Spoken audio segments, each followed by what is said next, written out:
Good morning, Rise and Freedom. I'm Austin Peterson. You're watching and listening to the Wake Up America show at wakeupAmericaShow.com, broadcasting live from Jefferson City, Missouri. Thanks so much for tuning in. For all of our regular guests who are joining us live already this morning, thank you. We appreciate you guys getting up so early and joining us right at the beginning of the show. Click that like button if you haven't already. And if you're a new guest on the Wake Up America show and you end up enjoying the content today, we hope you'll click that follow button and join us regularly.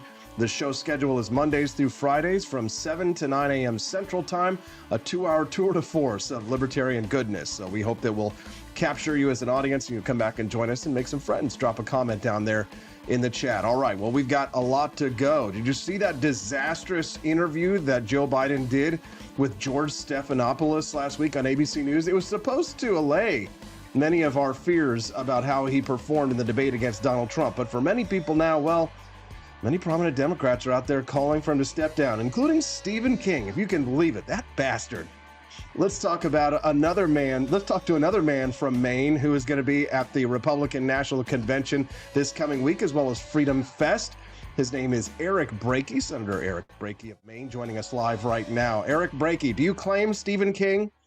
I enjoy the fact after we passed constitutional carry in Maine, which was my bill, Stephen King gave a huge amount of money to the Senate Democrats to try to fight for gun control. So I like to think that Stephen King personally was donating against me. Stephen King's enemy number two, number one being Trump. Eric, we'll talk about Trump here in just a couple of minutes, but I have to get your hot take reactions to not only Joe Biden's performance in the presidential debate, not only how he did in that ABC News interview with George Stephanopoulos, but just the fact that for months and months, and maybe years, people like us have been pointing out, hey, something's wrong. And the Democrats are like, no, nothing to see here. And now they're all admitting that we were right. Where are you at on this?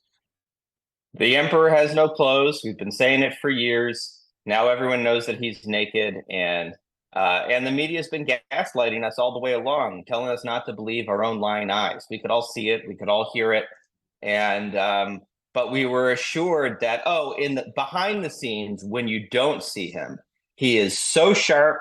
He's asking all the right questions, and but I think this is what the political establishment has wanted all along after Donald Trump, which is someone who is mentally not there to be able to have their own agenda rather than just rubber stamping whatever the convergence of special interests around the presidency want to happen. So we have a foreign policy right now that's totally on autopilot for the special interests, and no one is in a position to stand up for any change. So it's a dangerous spot, but thankfully, I think the whole world can see now, and hopefully that means we're going to do something different in November. Good to know. Now, Eric, you've got a very busy schedule this week. You're going to be at the biggest gathering of free minds and free markets and free people in Las Vegas, the Freedom Fest event, which occurs annually in July. July in Las Vegas, very hot. And then you're going to hightail it over to Milwaukee, maybe cool down, have a couple of beers with the Republicans. Tell us a little bit about what's going on at Freedom Fest this weekend, and then let's get into a little bit of the political intrigue of the Republican National Convention, if you don't mind. Yeah, well, I'm going to Freedom Fest with the Free State Project, which I'm now the executive director of, the New Hampshire Free State Project. And I'm actually, when my Senate term finishes, you know this, Austin, I'm moving to New Hampshire to lead the Free State Project, and this concentration of liberty lovers moving to New Hampshire and making it the Liberty homeland. Anyway, so we're going to be presenting on that at Freedom Fest, but I'm looking forward to, it's going to be a huge turnout of folks. By the way, if anyone is interested in going to Freedom Fest, we've got a discount code, FSP50, you can use for $50 off your ticket. I'm personally looking forward to seeing folks like Tom Woods, Robert Kiyosaki, all kinds of big names, and there was talk at one point that Javier Milei was going to be there. I think he kind of has to focus on some stuff in his own country right now, but it's going to be a great turnout. I think Thomas Massey will be there, and it'll be good to see him after everything that happened recently and his family. Hope he's doing all right. For sure, and for those of you who might not know, Thomas Massey's wife passed away suddenly last week, and so it's been a bit of turmoil over there. And we certainly are hoping that they were able to get through their grief without too much pain. Eric, I'd like to talk to you about what's happening in Milwaukee at the Republican National Convention. Pretty much a foregone conclusion that Donald Trump will be nominated by the Republican Party. You said before the interview you were talking about they haven't kicked you out yet. What do you mean they haven't kicked you out yet? Why would they kick you out? Well, my first Republican National Convention was 2012.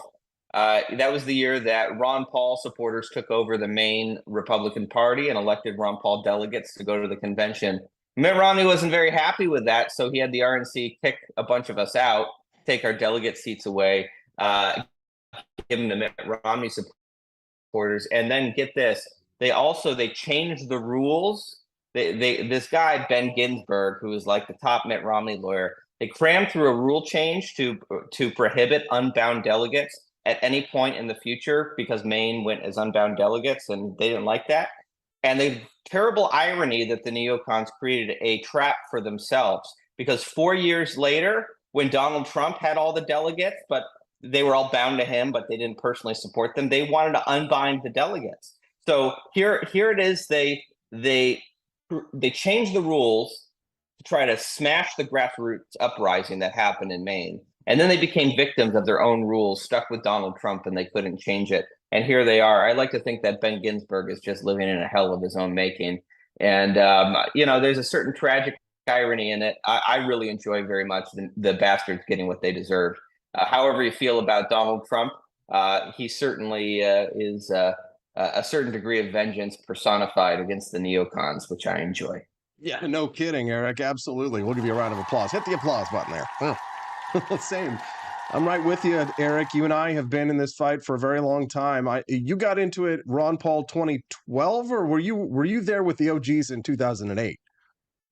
I was a little late to the game. I remember you were in the NYC kind of liberty movement back in 2008. You were kind of a hot shot by the time I got involved in like the late Tea Party years. Austin Peterson would show up once in a while. It's like, oh, that's the guy who's like working with Judge Napolitano on his show on Fox Business. So you were kind of a hot shot at that point. I was just kind of a rookie, kind of just getting involved in the liberty movement back then. So then you surpassed me. You became a senator. You passed legislation. Now you're going to the Republican National Convention, Eric. It's been exciting to watch your career, and now you're the head of the Free State Project of New Hampshire. And I'll be curious to hear your thoughts about Donald Trump specifically. Do you have any thoughts about his vice presidential pick? Do you have a preference there? Yeah, I have preferences. I mean, my only absolute criteria is not a neocon. I'm supporting Donald Trump at this point in time. If he picks a neocon for VP, that might make me want to reconsider and look at Bobby Kennedy. Because I feel like if he picks a neoconservative, he's picking a really bad insurance policy, considering how much certain interests want Trump out of there and him replaced with someone. I think he'd make it very easy for them to replace him. If he did that. So I would love to see a Vivek Ramaswamy. I would be excited about a Tulsi Gabbard. There's a number of other figures that I would have a mix of, being excited about to being able to tolerate. But if he picks like a Nikki Haley, I'm not sure I can swallow that pill. If he picks someone he's just trying to like reassure the neoconservative wing of the party that it's going to be business as usual, I'm not sure I can go there. But I'm hopeful that he's learned lessons from the first 4 years when he surrounded himself with neocons and then proceeded to get stabbed in the back by all of them. I hope that he's learned that lesson and he's going to be a little wiser in his personnel choices this go around. That would give me a lot of assurances. And I'll say I'm excited that he did come to the LP National Convention. I was there to hear his speech. He did promise to put a libertarian in his cabinet. He promised to put libertarians in charge of criminal justice reform and recommending more pardons and commutations. He pardoned to commute Ross Ulbricht. There are a number of things that give me some optimism. We might really see some advances for liberty in a second Trump presidency. I didn't even mention the things that he's promised to do in fighting central bank digital currencies and protecting self-custody for cryptocurrency. I think it helps that Elizabeth Warren has been so terrible on cryptocurrency that Trump really can contrast himself against her by embracing it, certainly more than he did in the past. It's good analysis. I'm speaking to Maine Senator Eric Brakey. He's the head of the Free State Project.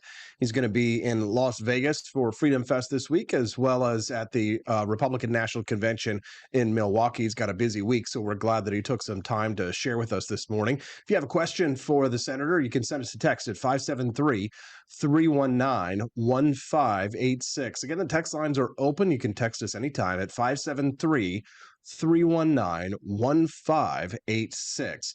So about the VP pick, if it's Ben Carson, which is what we're looking at right now, is that an example of someone that you'd be okay with, that you could tolerate? Yeah, I could live with Ben Carson. I mean, I will say on a personal note, I don't necessarily know exactly where Ben Carson is on a lot of the policies I care about, but on a personal note, I really admire the guy. I mean, I remember my fourth grade teacher like reading us Ben Carson's like autobiography. Like, so I have very fond memories of Ben from long before he was in politics. So yeah, I could live with a Ben Carson VP. I don't imagine the deep state falling over themselves to assassinate Donald Trump to get Ben Carson in there.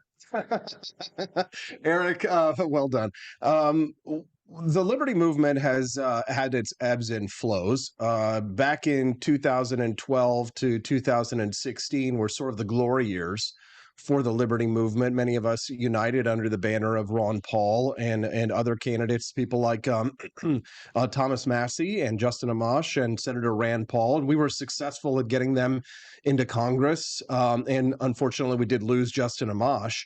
But I'd like to ask you, to kind of talk turkey with me a little bit about Justin Amash's race for the Senate in Michigan, because he did drop out of the Republican Party. He voted to impeach Donald Trump. He left the Republican Party. He joined the Libertarian Party. He was talking about running for president last time. He didn't run for president last time. Now he's rejoined the Republican Party, and now he's running for U.S. Senate there in Michigan again in that primary.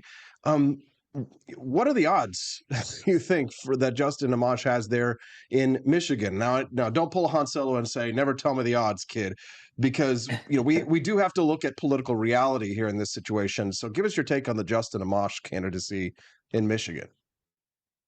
Well, I'd love to see it. I don't. I'm not. I don't know. I haven't seen the polling. I don't know too much about kind of the election setups, but I have listened to some interviews with Justin making the case for his path.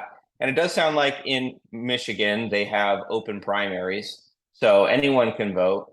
And I think probably in this case, that benefits him if he can get independent voters and maybe kind of some Democrat voters who are very upset about the foreign policy and the deep state right now, kind of the Tulsi Gabbard kind of Democrat voters that still exist out there.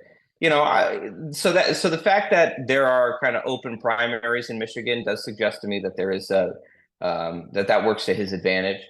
I don't know. I mean, his opponent is such a piece of shit. I mean, can we swear on this show? Yeah, you can. Okay. I mean, he's just like the deep state personified. So, I don't want to pull a Han Solo here and say, don't tell me the odds. I don't know what the odds are, but I would very much love to see Justin in there. I think that going from him in the Senate, I mean, it's been so hard to get people in the Senate. You've got Rand, you got Mike Lee on a good day, and Ted Cruz is kind of, I don't know, he's kind of wandered off for the last couple of years. So having a Justin Amash in there would be huge. I think it really would increase the coalition in the Senate by a big amount, and I hope he pulls it off. A lot of the energy on the right seems to have moved towards this movement of people that we like to call groypers. And they seem to be the insurgents on the dissident right, if you will. What's your take on the movement led by Nick Fuentes and the America Firsters surrounding him, the Frog People?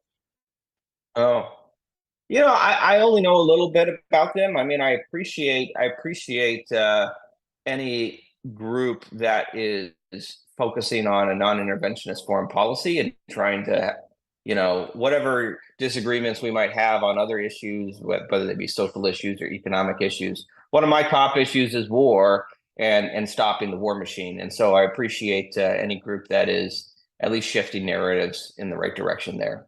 Okay. Well, Eric, is there anything else that we missed that maybe you want to cover before we let you go today?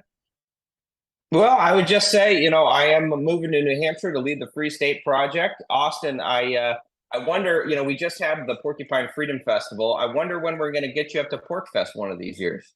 Oh yeah, well this is a challenging month. My wife is in the ninth month of pregnancy with our first child, so any like kind of like travel arrangements or anything like that this year was kind of a non-starter. I can't even get away to go canoeing this summer, so hopefully next year things will get back to normal once the baby is born. But I do appreciate the invitation.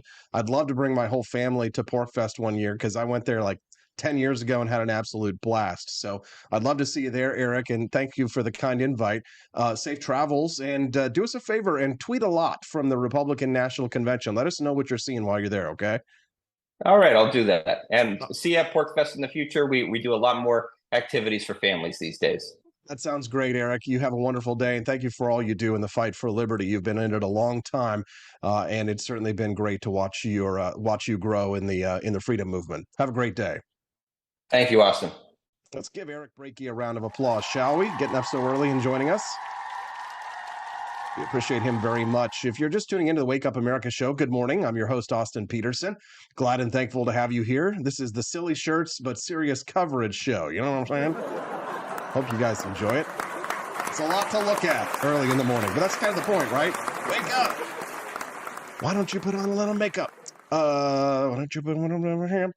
I don't want you to wake up. We're going to. Why don't think you trust in my. We've still got more guests to go. We've got John Miltimore joining us at 8 a.m. Central Time. Mondays with a Miltimore. It's a Miltimore. Jonathan Miltimore. Is that Italian? I have no idea. And then, of course, he doesn't look Italian. We're going to have John Miltimore at 8 o'clock to talk about how the left is just enraged, incensed over the fact that Charlie Gasparino, my old buddy I used to work together with at Fox Business Network, has written an article over in the New York Post that is titled, America May Soon Be Subjected to the Country's First DEI President. You know, the lefties don't like that. They're angry. It is kind of funny that they're always calling for diversity hires, and then whenever Republicans or whenever anybody points out that it's a diversity hire, they get really mad. Have you guys noticed this, right? They get angry when you say that it's a diversity hire, right? So CNN article, Biden says he will pick woman to be his vice president, March of 2020. But then when Charlie Gasparino points out that the point of the hire was diversity, then everybody gets mad. But what are you going to say? Don't forget to click that like button. If it's your first time here, we would love to have you follow the channel as well. Good morning of all of our friends like Quest Fanning, John Rail, Matt Unruh, Quest Fanning, Urs Mommy. What's up, Urs? Barney Styles joining us here as well. Urs Mommy, Corey and Callie, and all of our friends. Courtney Conover as well over on the live chat. Joni Rankin. What's up, Joni? Yo. How you doing, guys? You look kind of cute. How much have we raised towards the $60 total? Let's take a look. We have raised, about $5. Beep, beep, beep, beep.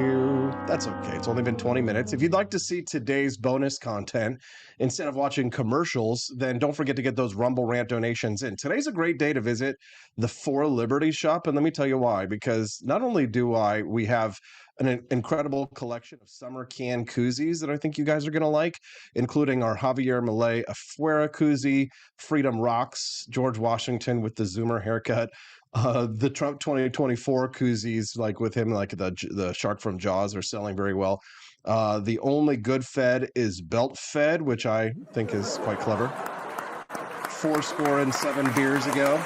If you don't absolutely despise Abraham Lincoln, maybe buy it for a Lincoln lover. But we've also got this new shirt that I made that I'm getting ready to advertise. What is it? Trump Retro. I designed this myself this weekend. There it is. Trump 2024. Continue presidency. Huge, MAGA, kind of a retro 8-bit Nintendo style theme. There you go. You can get that at at forlibertyshop.com. That's the number forlibertyshop.com. Okay, so let's get back to work here. You look kind of cute in your polka dot bikini, girl. I need to get to the clips because I got a million billion clips. Let's see. Why does everything reset whenever okay, here we go. Did you watch the George Stephanopoulos interview with Joe Biden last week? If not, here's all you needed to see from it. Do you really believe you're not behind right now? I think it's all pollsters I talk to tell me it's a toss-up. It's a toss-up. And when I'm behind, there's only one poll I'm really far behind: CBS poll and NBC. And New York Times and NBC both have you about 6 points behind in the popular vote. That's exactly right. New York Times had me behind before anything happened to do with this race. Had me behind 10 points. 10 points had me behind. Nothing's changed substantially in the debate. Well, thanks for bailing him out there, George Stephanopoulos. Boo. But Democrats are panicking after that interview. It was supposed to make them feel better. It was supposed to clear up all the problems that they had identified during the debate last Thursday. But now here is Joe Biden showing us that he's still not in control of his facilities. This is him in Pennsylvania this is him in Pennsylvania this weekend. Look, even when I was running for Senate, each time I ran, quite frankly, not a joke, Philadelphia in particular got me across the line. No, I'm not joking. No, I mean it seriously. Okay, now pause for just a moment. So each time that he ran for Senate in Pennsylvania, Philadelphia got him across the line. Okay. Does anybody know what state Joe Biden was actually a senator from? I'll give you a second. What state was Joe Biden a senator from? If you answered Delaware, then you are correct. Organizationally and in terms of fundraising, the whole deal. But look, here's the deal. This election is going to be about block and tackling. Simple, basic. Look, even when I was running for Senate, each time I ran, quite frankly, not a joke, Philadelphia in particular got me across the line. That's right. No, I'm not joking. About right. Look, here's John Fetterman in the background, and you got to know he's like, even I have more brain capacity than this guy. Oh my God. Oh my God. You'll love to see it. You'll love to see it. You'll love to see it. All right. Well, the president has had a busy schedule, as you can see, and he's tired. He needs to go to bed at 8 p.m. in the evenings. At least that's according to him and what he has said to senators who were asking him whether or not he was able to complete the job. He says that he needs to get up at 8 a.m. and he needs to be in bed by 4 p.m. He works from 8 to 4. So, we get up earlier than the president around here and get the job done. Very sad to see, but it's what we come to expect. Oh, real quick. Almost forgot to let you guys know that several of you guys, and I can't remember who it was that asked for it, but I told Steffi I would remember to tell you guys that we have taken I know you guys love your Founding Flavors coffee, and a lot of you guys were asking about the coffee mugs, taking the designs for the coffee and putting them on mugs. So just in case you guys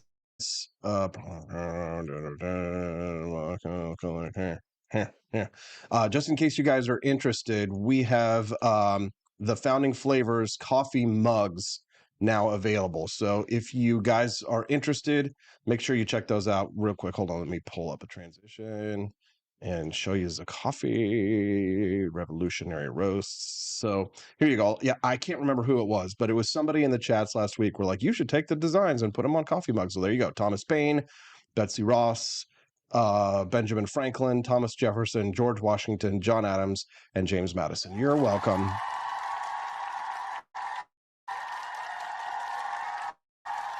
You can get those at forlibertyshop.com. All right. Well, so here's the deal. So because the way that my guests were coordinated today, I'm a little unorganized on the back end because typically I have my show ready to go and I do the first hour usually by myself so I can do an intro. So I'm a little discombobulated right at this point. I'm going to take a very brief commercial break. When I get back, have babies. says Elon Musk and John Stossel. We're going to talk about the depopulation agenda of the globalist elite when we get back on the Wake Up America show at wakeupAmericaShow.com. The Cantina crew, this is Elon Musk, the CEO of Twitter, and I just want to say thank you for watching the Wake Up America show. I've decided that Austin Peterson will be the new CEO of Twitter.com, effective immediately. First thing to do, though, is I've got to go and blast off into space.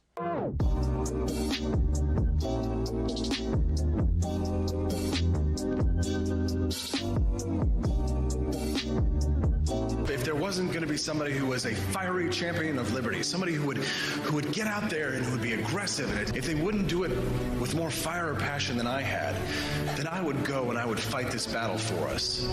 I've fought for the principles that we all share. Parties tend to be secondary to me. We're here because we believe in the principles of liberty. I am not a perfect messenger, but I think I'm a damn good one.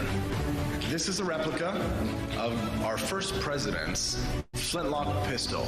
You have my full support, my respect, and my gun.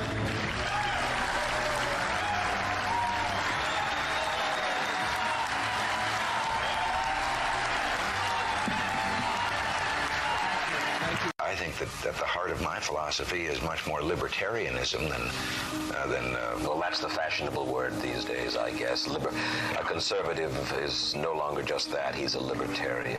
Always has been.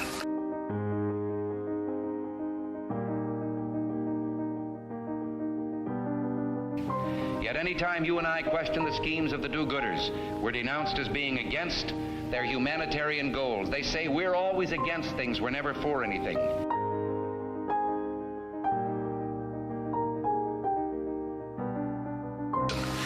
What is fascism? Fascism is private ownership, private enterprise, but total government control and regulation.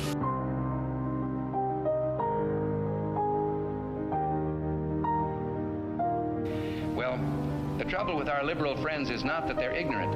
It's just that they know so much that isn't so.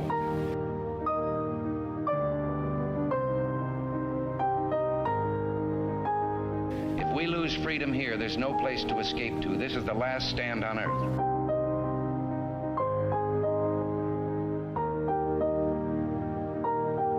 This is the issue of this election. Whether we believe in our capacity for self-government or whether we abandon the American Revolution and confess that a little intellectual elite in a far distant capital can plan our lives for us better than we can plan them ourselves.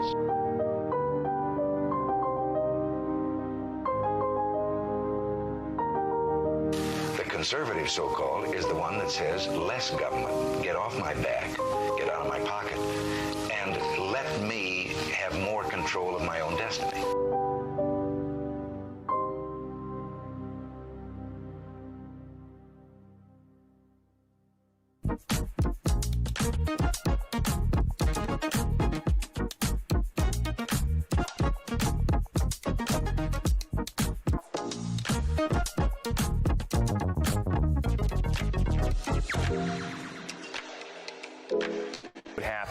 If I had to pick up the phone, call 911 for one of my family members or one of my neighbors, what would I do if no one was on the other end to respond? What if there was no 911?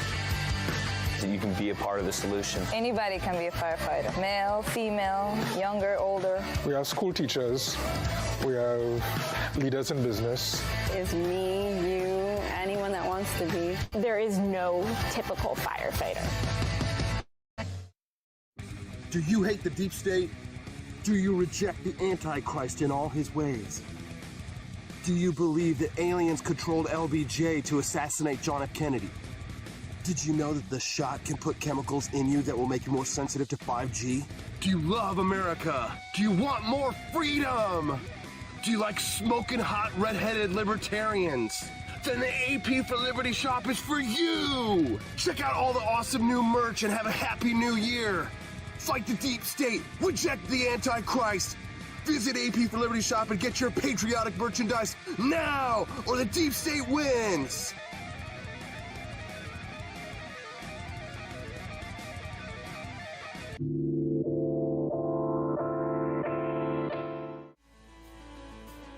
Welcome back to the Wake Up America show. I'm your host, Austin Peterson. We're glad and thankful to have you here. How's everybody feeling on Monday? Hi, guys. Good to see you. Hope you're enjoying that beautiful, bright shirt. If you are, click that like button. It's the Silly Shirt Show with serious coverage. Hope you guys are having a wonderful morning. If you aren't yet, you will by the end of the show. We're going to have a whole lot of fun today, so make sure that you join us for the regular schedule every Monday through Friday from 7 to 9 a.m. Central Time. The Wake Up America show streams live. Thank you very much, Joni Rankin, for that $10 donation.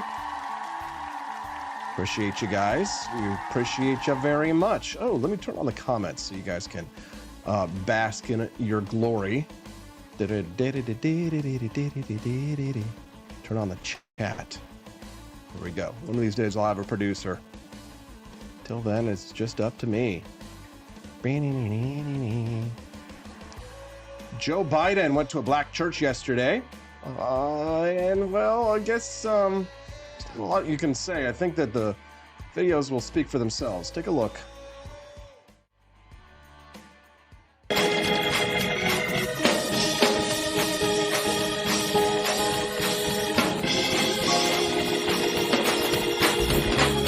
Love that organ music there. Is he there? Hello? Joe? Did they tell him that he's supposed to look happy? Here he is, speaking to the crowd. I got my start in public life, never intending to run for office, as a public defender in the civil rights movement.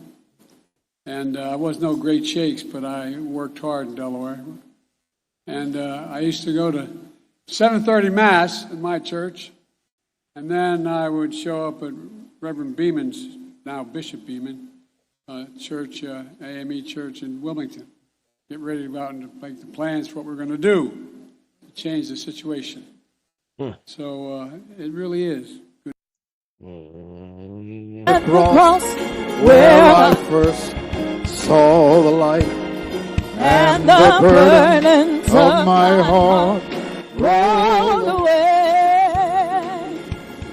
It was there by faith I received my sight, and now I am happy. Let us stand together. Oh, at the cross, where I first saw the light. He doesn't look like he knows where he is right now. Believe me. I said for anybody who's ever been discouraged, I don't feel no waste time. Check out that mic a little bit, sister.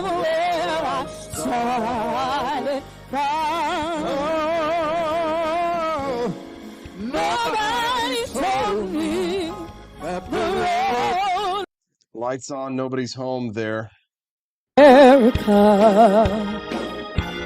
land that I love, stand beside her and guide her. This is just sad to watch at this point.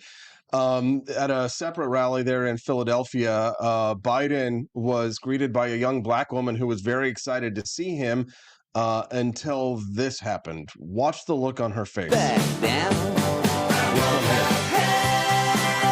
She's very excited. She's very excited to see him. Very excited to meet him.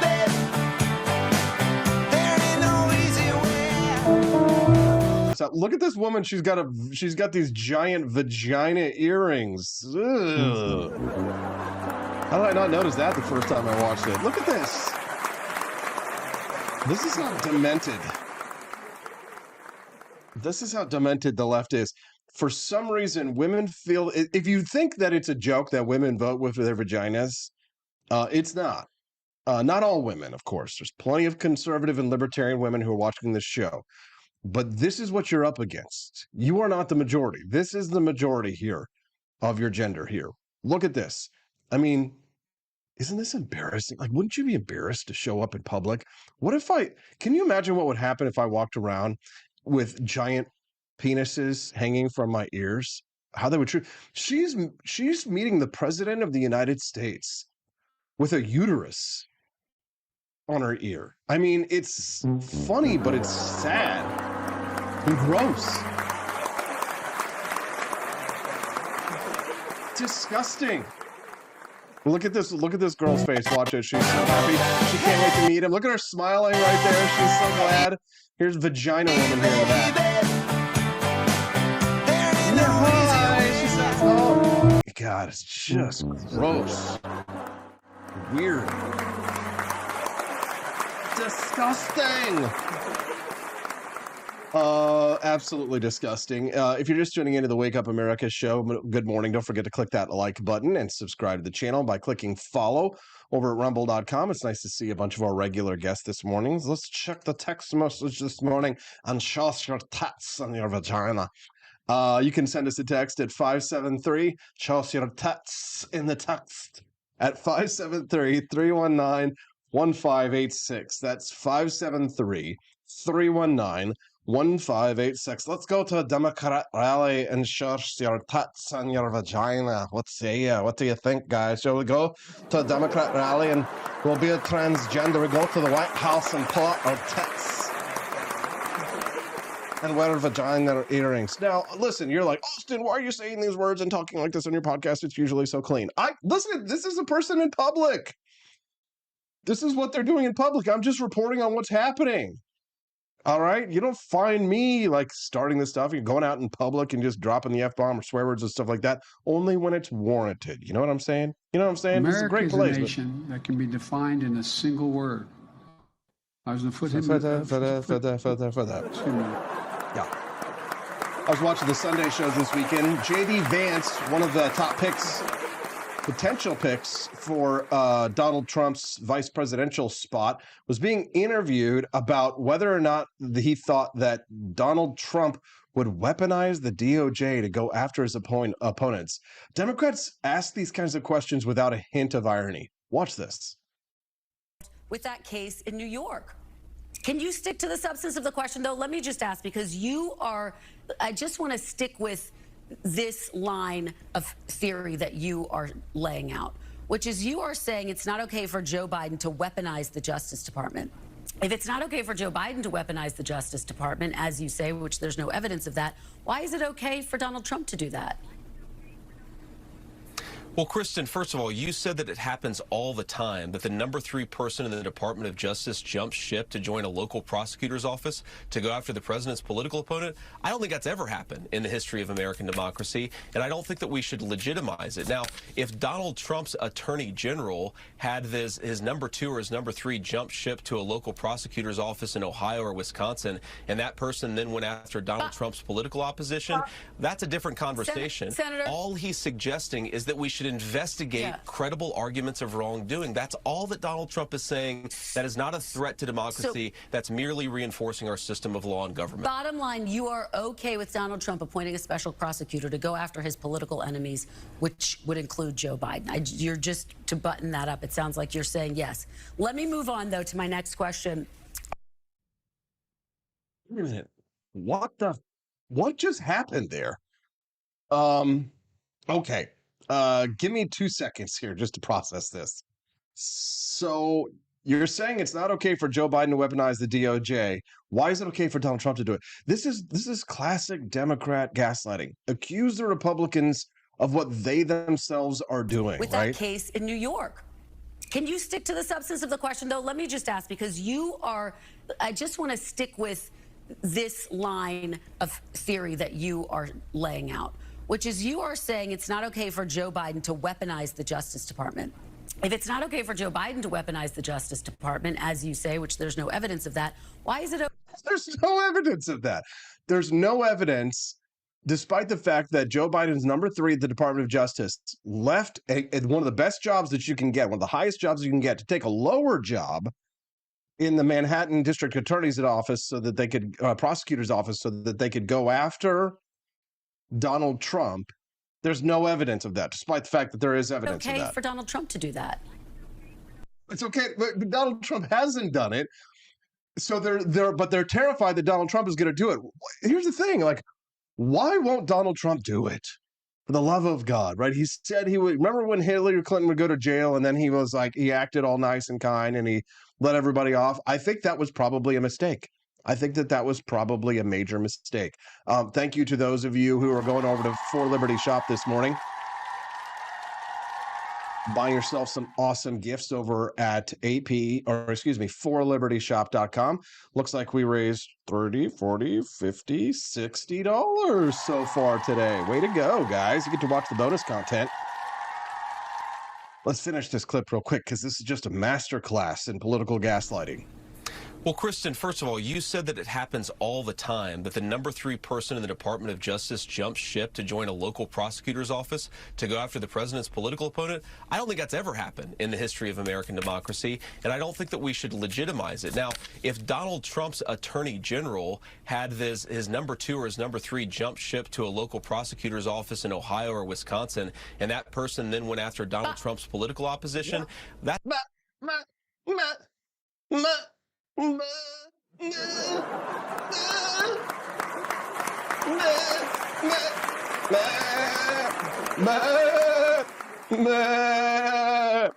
Baram you.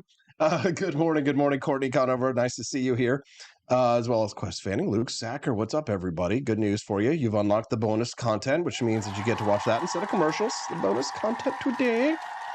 You find out what the theme is going to be.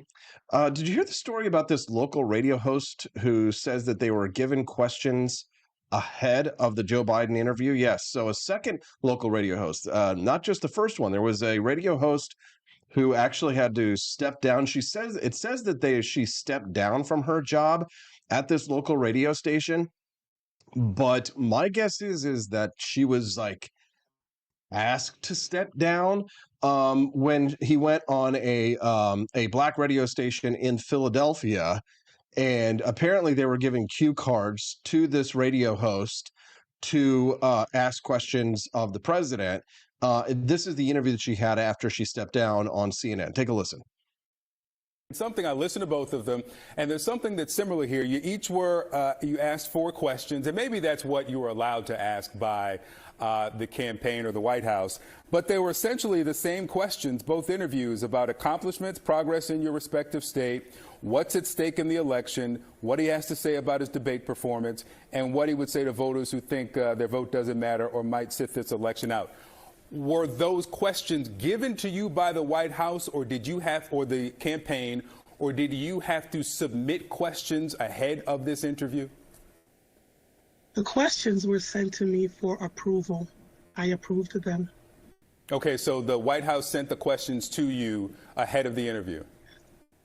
Yes. Okay. I got several questions, 8 of them, and the 4 that were chosen were the ones that I approved. Okay. And the reason I ask is not a criticism of either of you. It's just that if the White House is trying now to prove the vim, vigor, acuity of the president, I don't know how they do that by sending questions first before the interview. So is anybody else as shocked as I am that for the last week, CNN has actually been doing journalism? Cracks me up to see it. And I think some of them are obviously just shills for the regime, and so they'll never feel any shame. But some of them, I think, actually are embarrassed and ashamed that they were out there taking what the Democrat administration's line was on what's going on and just running with those stories, despite the fact that we had all of this evidence to the contrary. And I appreciate that Stephen Miller over on X reminded us of this event happening last year. This is a picture that was taken. You remember when this was circulating? This is a reporter from the LA Times who has a note card that shows the questions that will be asked by the reporter. So the LA Times reporter, Courtney Subramanian, and this is how Joe can recognize her. You can see the picture card here in Joe's hands. How are you squaring your domestic priorities like reshoring semiconductor manufacturing, blah, blah, blah, blah, blah, right? And I love that Stephen Miller is calling out this Jonathan Karl character, saying, this is malpractice. When you give the interviewer questions, it's no longer an interview. Why did the White House do this? You idiots. They're pretending as if they didn't know that this was going on, but we knew this was going on. a year ago. See, here we have Olivia Rubin over at ABC. Now they're pretending again like to do journalism, saying a second local radio host says they were given questions ahead of a Biden interview this week. Yes, I was given some questions for Biden, Earl Ingram's told ABC News. Here's the thing. I work in this business. I've worked on it professionally, semi-professionally, amateurly. I've been in this business now for about 20 years. And I'll tell you this, I have had people who would refuse to go on my show if they didn't have the questions ahead of time. You know, there will be people, politicians, and typically the bigger the guest is, the more they push you for something like that, right? Because of how closely they guard their reputation. And I always reject that. I always say no. And I'm fine with giving people topics beforehand. I say, hey, we're going to talk about this, or hey, we're going to talk about that. I'll let them know what the subject matter is going to be beforehand so that they can prepare for it. But the thing is that if you're asking someone questions that they've given to you, like she says, it's not an interview anymore, right? It's a puff piece. And this is what the media has been doing for quite some time. You saw that LA Times example. You saw that LA Times reporter. Now that's coordinating, right? She's coordinating the coverage with the White House because Joe Biden knows exactly the question he's going to get asked by this reporter, this Amy Subramanian character. She's identified by the White House as a supporter, right? These aren't journalists; they're activists. They're pretending to be journalists in order to advance the leftist agenda. And this is ABC News. This is NBC News. This is the New York Times. This is the LA Times. Right? This is all of the mainstream media organizations that we all grew up with. And I remember being a kid and thinking this is the news. This is real news. Thankfully, I did grow up and become an adult and realize that ABC, NBC, just like that interview that we just saw with J.D. Vance, it's all propaganda. It's all about protecting the regime. And people will sometimes say, oh, well, journalism used to be about speaking truth to power. Not really. The only time the journalists ever speak truth to power is when the person who is in power is a Republican. Am I right? Yeah. Then they are all terrified about democracy dying in darkness, right? Or when, like right now, there's a threat of a Republican taking over the White House, right? If you, for example, Richard Nixon's Watergate, right?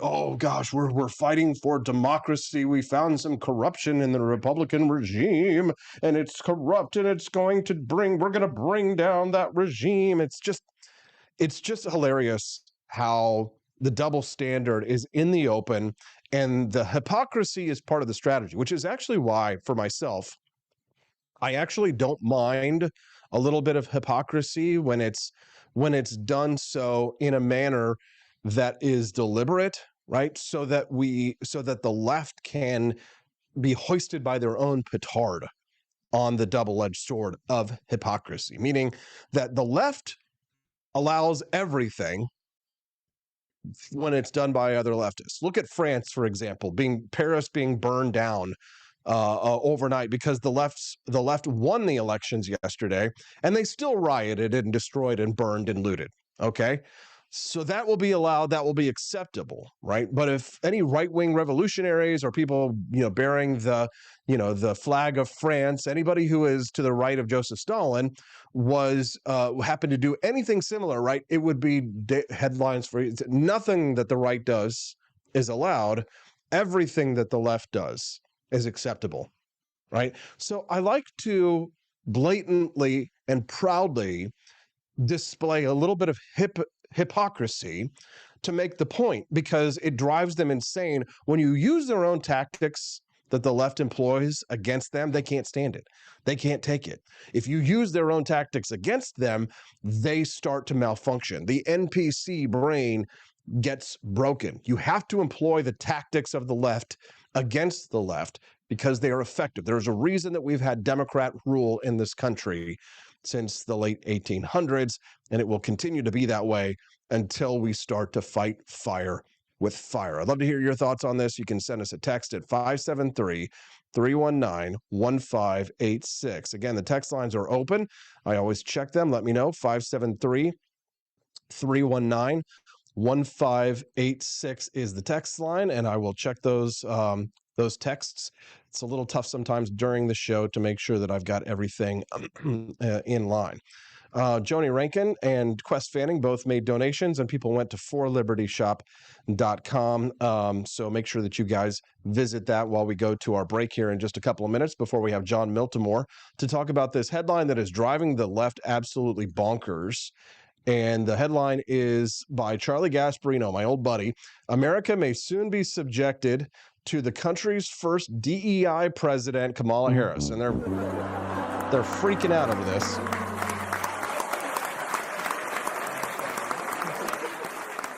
I love this. There's a raging debate in corporate America on the future of DEI because it's literally destroying businesses that go there. And yet the American public may soon be subjected to DEI writ large in the next president of the United States if Kamala Harris finds her way to the top of the Democratic ticket while Joe Biden wilts away as the party's presidential nominee after his horrific debate performance. Yes, maybe the most irrepressibly fatuous politician in America may become the leader of the free world because the Democratic Party is unable to break its DEI stranglehold. God! No, God, please, no! No! No! Yes, we are going to hear from John Miltimore about that when we get back on the Wake Up America show. Don't forget to visit forlibertyshop.com. Get yourself something real nice over there. We're going to go head over to the bonus content, guys, that you all unlocked. Thank you very much for that. To all of our friends on the Wake Up America show who made their purchases, like Gannon and others. We'll be right back on the Wake Up America show at wakeupAmericaShow.com. If I got a job that was a difficult job to get, I had to earn it, John. And I'm quite proud of that. As a matter of fact, I'm thankful I don't have to go try and get a job at any corporate institution or any nonprofit institution, because as I was sort of exiting the work for other people world and entering the work for myself world, I started seeing diversity, equity, inclusion being something that they would push in like right-wing institutions, conservative institutions. Oh, it's a black woman, put her up there. And the results haven't been so hot, not for the left when it comes to Kamala Harris, and not for the right when it comes to Candace Owens. So diversity, equity, and inclusion standards, it's good to hire someone for diversity reasons, but it's bad to point it out. Have you noticed this?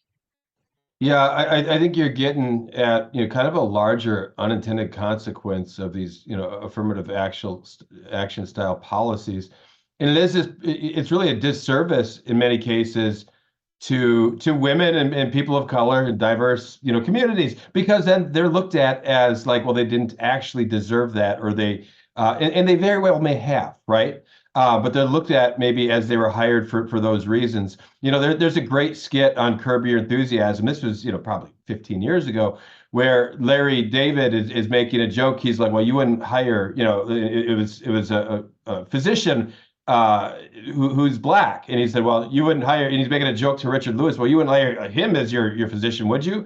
And the doctor, of course, is scandalized. And Richard Lewis is like, why'd you say that? He's like, well, I was just making a joke because the whole affirmative action thing. But it's this idea like, oh no, you couldn't be qualified because you were given this as a token position, and it really is an injustice to people. And let me just say, even Kamala Harris here, like, she's not the person to blame for this. The person to blame is Joe Biden. Joe Biden is the one that had to go and say, oh, I'm going to hire a woman, because he was going to look so virtuous for doing that, and it kind of undermined her. And it allowed her critics to say, no, you were put there, not because of your qualifications, but because you just happen to be a woman. Or the New York Post article here, that is an unnamed source. Maybe for some people, maybe for some Democrats, like that is the end all be all.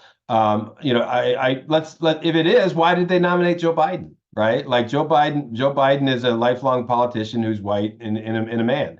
So if that was the case, maybe Democrats would have just elected, Kamala Harris. But here's the truth. I think whether you're talking Republicans or Democrats, like you can't tell me that there's a certain white man that Democrats wouldn't have lead the country. And you can't tell me that Republicans, there's not a certain black woman or black man that they wouldn't pick to lead the country. We're still driven mostly by ideas, right? And the left has no problem just going after Clarence Thomas. Like, they wouldn't put Clarence Thomas in the White House because just because he's a black man. They don't like his ideas. And you could say, Republicans aren't going to put Gavin Newsom in the White House because he's a white guy. They're going to say, no, his ideas are lousy. So I still think, for all of this, the parties are driven more by the politicians themselves than by their skin color or their gender and these other qualities that we really focus so much on. That's a good point because, yes, you're right that it wouldn't matter that Clarence Thomas was a black man because they treat him like they treat anybody else on the right for disagreeing with them. That's a good point. John Miltimore from the Foundation for Economic Education joining us live this morning. If you've got a question, those workers lost their jobs. And if you look, that's really what unions are very good at doing. They're good at consolidating their own power. You can look at Randy Weingarten over at the largest teachers union. She's making $500,000 or more a year. And the sad part about this is, if you look at what has happened to schools because of this. Unions by nature, they really do undermine productivity. They focus so much on improving their own situation that ways that can, to improve efficiency, improve productivity, they tend to oppose those things. And you can see all kinds of examples for it. I like to use an example here just recently. Angel Hernandez. You know who he is, Austin? You're not a baseball fan. No. Okay, so Angel Hernandez was an umpire who was notoriously bad. For years, he was bad. And fans would go ballistic because no matter how bad his calls were, Major League Baseball would have to keep him around because they have a very powerful union. And Hernandez went so far as to sue Major League Baseball because he wasn't getting the playoff appearances he thought he should get. So he sued them for discrimination. And this took place over about a decade. And it was so frustrating because the union was so powerful you couldn't get an objectively terrible umpire was protected. And that is what unions get good at doing. They even protect the bad apples, and you see it in schools, right? Like when the bad teachers aren't really fired, and it depends on school district to school district, but I'm thinking about New York where they just move bad teachers to some other school, but they keep their jobs and it's almost impossible to actually fire one of them. Yes, including the diversity hires. John, I have one last topic that I'd like to discuss with you before we let you go today. And thank you by the way, for helping me out when I got the timing of your interview wrong this morning. I appreciate that. But one of the reasons I'm so excited, I guess one of the things I'm excited for when my daughter is born and she gets a little bit older is to share with her some of my favorite movies. And so I can't wait to sit down and introduce her to all of the classics that I grew up on. And one day there will come a day when I will sit down with my daughter when she's old enough and show her one of the greatest films of all time, The Godfather. Which you wrote an article over at FEE where you talked about the important lessons that The Godfather teaches us about government. And I guess my question is a mafia superior to a government in some ways? I'm not going to say that because at the end of the day, we can still get together and vote the bums out. But I think that's really what Francis Ford Coppola was going for with the film. He's drawing comparisons. He does it very overtly, several times in these movies between government and the mafia and in power, right? And just how power works. Like Godfather 2, I think is maybe the best example where you can see he's having it's not a baptism. I think he's having first communion for his kid, Michael is. And they have that slimy politician from Nevada that comes in and he's going to try to put the squeeze on Michael. And so here's the mafia where we think of them squeezing people, but Michael's the one getting squeezed here by the government officials who are clearly corrupt. They're not looking for anything but a kickback for themselves. I think, go read the article on fee.org. I don't need to go over the whole thing here, but I think there is a convincing argument to be made that, Rothbard drew the comparison, like he was fond of doing this, of looking at government, comparing parts of it to like a mafia. And there are times today we see government operating with even less accountability than you would expect it from a mafia. And we're seeing it more and more today. This is what really, troubles me when you have lawmakers or bureaucrats get caught. breaking the law and nothing happens to them. To me, that's really troubling. And like I think there is, there are differences. We elect the politicians, right? Not the bureaucrats, but we elect the politicians, and I don't want to think they're the exact same thing. A mafia in government, they're not. But sometimes they operate in the same way. And increasingly in Washington, we do see it where you have like things going on at NIH. They get caught red-handed, and what's happening to them? Nothing, because you do have all that centralized power, and I think that's what we need to kind of think about, like the real decentralizing things, so you don't have that concentrated, unaccountable power. John, is there anything else that you'd like to share with our listeners before we let you go today? No, just in addition to Fee.org, check out my work on Substack. It's The Take by John Miltimore, and I write there, publish mostly at least once a day. There we go. John Miltimore, the over at the Foundation for Economic Education. Mondays with Miltimore. We appreciate you, John. Have a wonderful day. Hey, you have a great week, AP. Take care.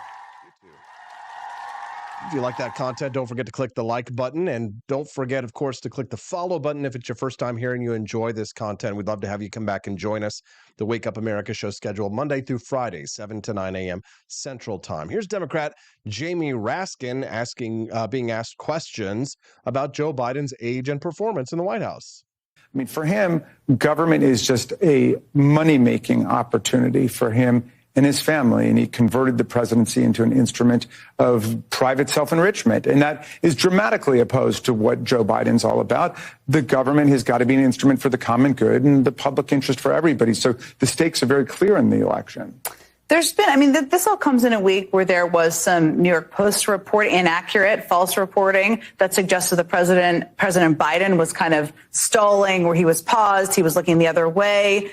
I feel like there's a double standard. I mean, do you feel like there's a double standard out there and how people are looking at their ages? They can't mess with him on substance, so they go after what they see as his Achilles heel, which is his age. And of course, a lot of people see his age as, something that helps explain some of his wisdom and some of his compassion. The kind of compassion you see not just within his family, but outside of it. That compassion for people in his family, which is real and authentic, becomes solidarity for everybody in the country who's struggling, as well as for people around the world. Heal the world, make it an older place. For you and for me and the entire human race. Boy, Joe Biden's got a packed schedule this week. It's not going to get any better for the president of the United States if he was hoping to get himself a little bit of a nap. Doesn't look like it's going to happen. We're going to speak to the head of Students for Trump this morning. Ryan Fournier will be joining us on the show at 8:30 a.m. Central Time. Before we do, though, I just want to share this clip with you, speaking of old people, of this man attacking an elderly person on the street. This video was going viral over the weekend. Take a listen, or take a look. What a fucking loser. Oh my God, he really... Look at this. You've got this elderly lady, the senior citizen. She's walking down the street, perfectly normal day, in Oakland, California. There she's got her bags. And he sees a potential victim, grabs her, give me these bags. When she holds on to it for a second, she's probably just holding on to it for the simple fact that she's trying not to fall. This is what he does. It's things like this, videos like this, that make me rethink whether or not there should be a death penalty. Then you got 4 or 5 would-be heroes running a light. Look at that. Unbelievable. That's Oakland, California for you. Don't forget to visit the For Liberty Shop website. We've undergone a little bit of a rebrand. It used to be the AP For Liberty Shop. Now it's the For Liberty Shop. Why is it the For Liberty Shop, Austin? I saw some people were asking, why isn't it the AP For Liberty Shop? Well, now that we have started to take on the business of different stations around the country, including the Walton and Johnson radio show out of Lake Jackson, Texas, we are starting to expand into something of a Freedom Superstore.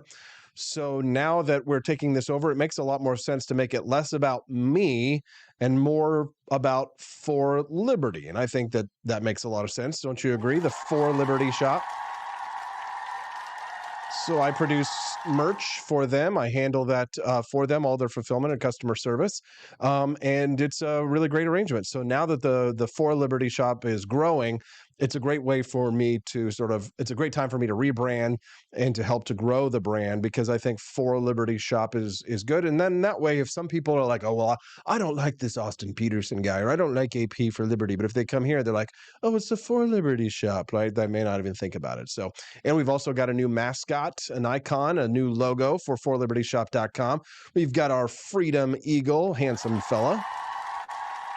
Our new catchphrase, where eagles dare. For Liberty Shop, where eagles dare. Like it? Love it?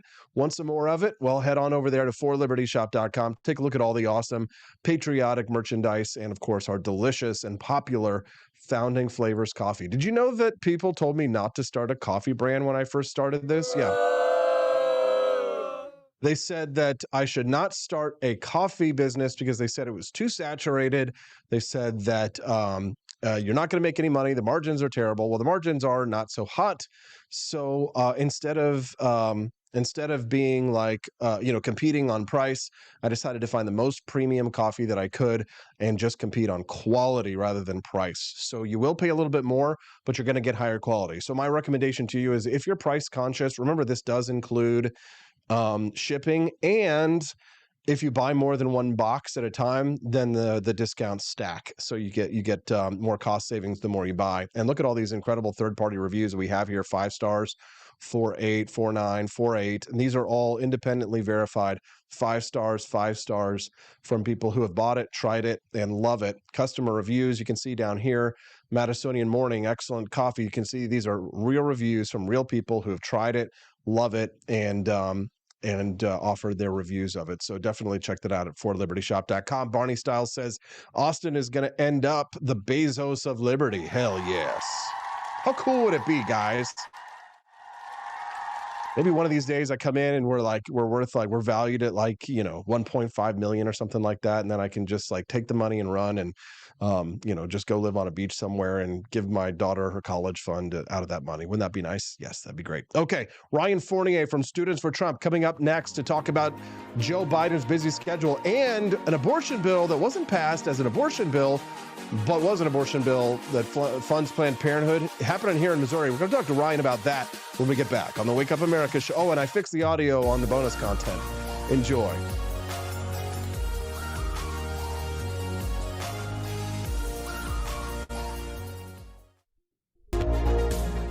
Very strongly to the Dred Scott decision.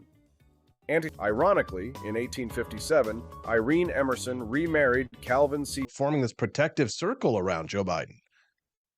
Yeah, he is what Axios has called him is a de facto sort of advisor, de facto head of state. This is why people, like, when they ask me who's running the country, I'm like, well, now I'm going to say a crackhead is running the country because it's laughable. It's like, how can you look at everything Hunter Biden's done? All these tapes, the laptop that they said was Russian collusion, like everything else that comes out about the Bidens. How can you look at this and say, what is going on? The facts are out there. So yeah, it's actually happening, and it's scary. It's absolutely scary because there's, when you have someone who's president, the buck is supposed to stop there, right? Not at the advisors, not at the senior level aides. It stops at the president. So if you can't even blame the president, who do you blame? Well, what's scarier, Ryan? A president of the United States like Joe Biden, who has no idea what he's doing, fumbling and bungling, and potentially being controlled, or Kamala Harris in charge, knowing exactly what she's doing and driving policy? Either or? I think both are equally as bad. She's a DEI hire. The African American community doesn't even like her. I mean, they're screwed either way. So this is the two scenarios here, right? Let's say the DNC goes in and goes through the process. There's a couple of states out there, quite a few, where there's sort of a filing date. to get your candidate on the ballot for the general. Let's say they go through all this work and they replace Joe Biden. They don't nominate him. They nominate Kamala Harris.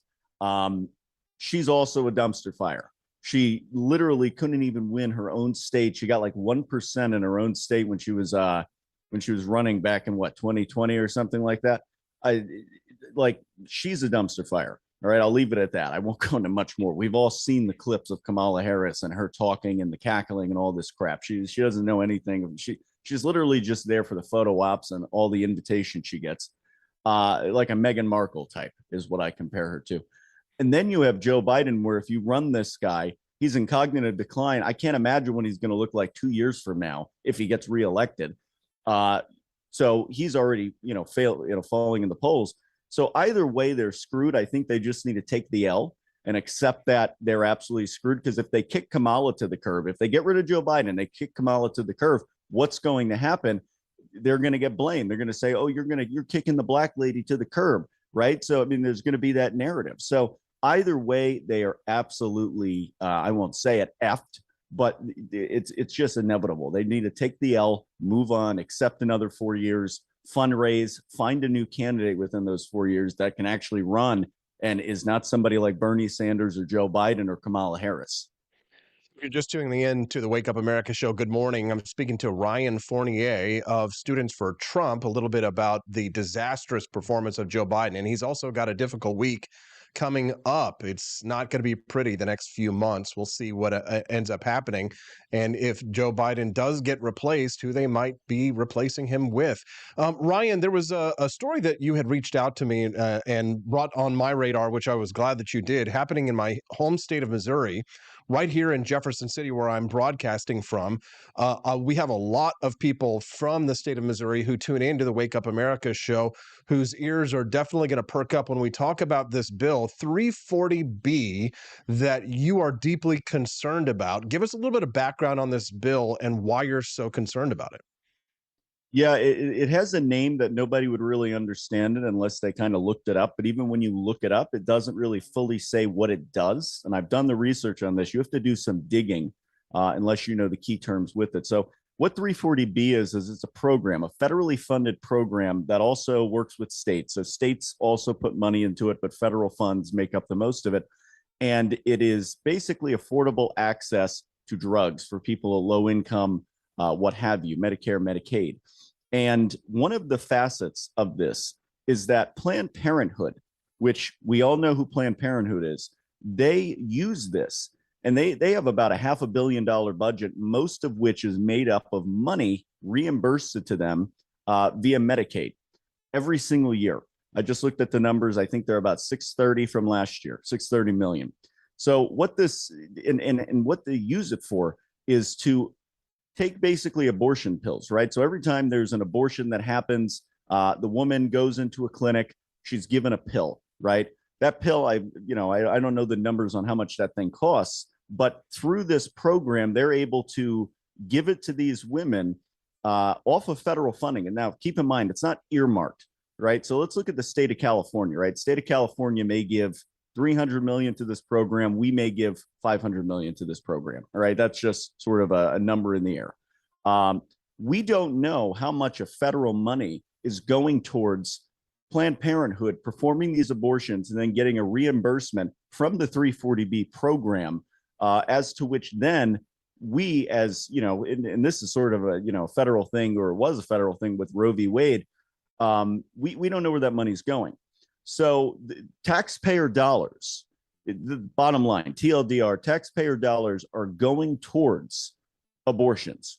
Even though Roe v. Wade was overturned under Trump, we had Title X, which put a restriction on this, and that's since been reversed. So at this current moment, your taxpayer dollars that you pay every single year, we have no clue where that money is going when it goes into this program. And a portion of it, a large majority of Planned Parenthood's funding every single year, comes from reimbursements through this system. So that's why they're trying to push this bill. I'm all for affordable medicine for people who don't have, the means to pay for it. My girlfriend, she has rheumatoid arthritis. She has good insurance, luckily, but the medicine that she's on would be $5,000 a month if she didn't have that, right? So I'm all for it, but I do not want taxpayer dollars. There has to be a stipulation. If Planned Parenthood's making all this money every single year, they should be able to then go in a state where this is legal and say, okay, we'll pay the bill. That's how it should be. It should not be coming from our purse. And the hope is that a little bit of pressure might convince our governor, Mike Parson, to veto this bill, correct? Right. And, he's been a champion for pro-life stuff. I mean, the guy has championed many bills within your state. When I look at a state like Virginia, the governor there, he literally just vetoed a bill about 340B, mainly because of the abortion part of the bill where, most of the people who are going to these clinics, if it's in Virginia or whatever state, money's going to go back to Planned Parenthood. So I am all for Governor Parson vetoing this. I wish he would jump on board. This is something that the legislature caused. The legislature is putting him in a bind, and he needs to look at this, look at the data, look at how much money is going to go back to Planned Parenthood, and then also understand the fact that we don't even know how much of federal funding is going to be reimbursed because there's no earmarking, right? It's, you get a little bit of state funding, a little bit of federal funding, but there's no earmark as to which dollars are being spent where. So I would highly encourage the governor, veto this bill, figure out a solution. If they're going to do this bill again, put in a stipulation that no funding towards, abortion pills or anything of the like, and then go for it, right? Because like I said, I'm all for affordable drugs, for, people who are, less off than others. But I do not want federal money going towards abortions, especially in Missouri. Yeah, no, absolutely not.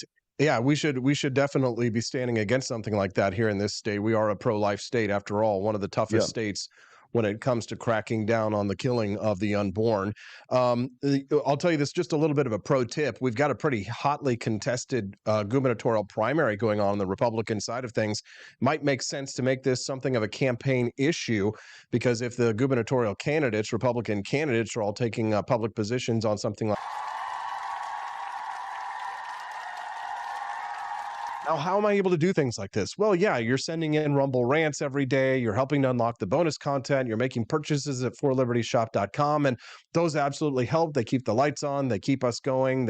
I can put food on the table, take care of my family, and do what needs to be done to be able to continue to support these operations. But to grow, I need more, right? I need more. And where does that come from? Well, it comes from big sponsors. People like Preserve Gold, they sponsored us for a couple of months, and you haven't heard from them in a couple of weeks and you might have thought, oh, well, maybe Preserve Gold isn't around anymore. Well, guess what? Here's the thing.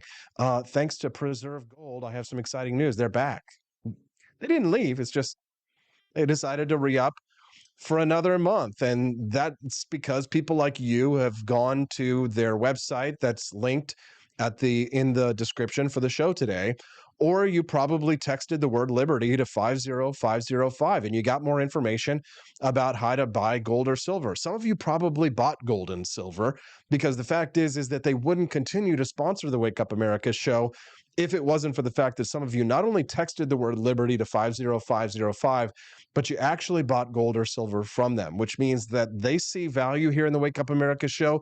And it's because of their investment in the show that I'm able to reinvest that money back into the business. Isn't that great news, guys? Barney Styles says you're going to need a Jeremy Boring soon. Psh, tell me about it. I need a Jeremy Boring yesterday, right? Absolutely. I could use one for sure. Kermode Bear. Kermode, here's the thing. Kermode, you're probably the reason why Preserve Gold said that they wanted to stick around and continue to invest in the Wake Up America show. So if you've been thinking about buying gold or silver, today's the day to just, at minimum, find out more about how to invest. Text the word liberty to 50505. That's liberty to 50505. Get more information. And if you think about buying some silver, make an investment in your financial future. And then think to yourself, 2 years from now, when we've got 5 or 6 shows rocking and we've got a whole beautiful website and all this media and all this content coming out, and we've basically cornered the market on liberty, the liberty message here in the United States. Think about what we can say for Kermode Bear. We'll put his name on a plaque in our new studio offices with, teaming with young people and old people, and everybody's in here, talking about the ideas of freedom on camera and producing content and mini documentaries and documentaries. Think about all of about how you have played a part in making that happen with your purchases at forlibertyshop.com, with texting the word liberty to 50505. Just these contributions, no matter how small, no matter how big, are making that happen. So thank you, Pramod Bear. Thank you, Courtney Conover. Thank you, Quest Fanning. Thank you, Joni Rankin. Thank you, Gannon, and to all of our friends out there who've been supporters. Look, it's Liz. I know that you've all contributed in many ways. Some of you great, some of you small, some of you just by clicking the like button, right? Every little bit helps. Thank you for helping us, my family, make this dream come true. This is so exciting for us. We can't wait to debut for you the new shows. We're not going to rush it.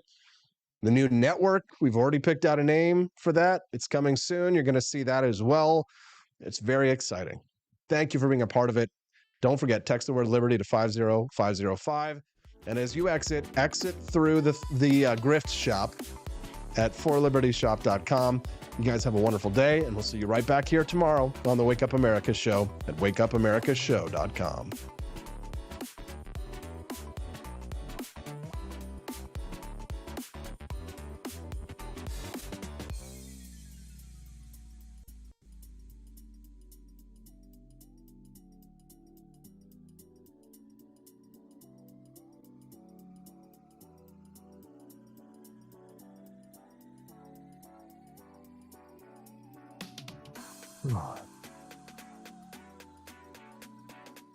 The American public reacted very strongly to the Dred Scott decision. Ironically, in 1857, Irene Emerson remarried Cal.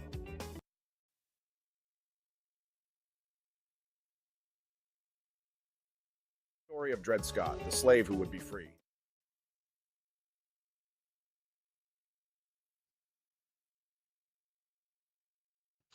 Give me 1 second here, guys. Our decaf option, crafted with the same care and dedication Betsy Ross put into our Star-Spangled Banner. This blend lets you enjoy the taste of freedom anytime without losing sleep. No woke beans here, folks. Just pure, patriotic, pro-freedom flavors brewed with love for liberty. So why compromise your principles for a cup of coffee? Stand up for your values, perk up your patriotism, and start your day the American way.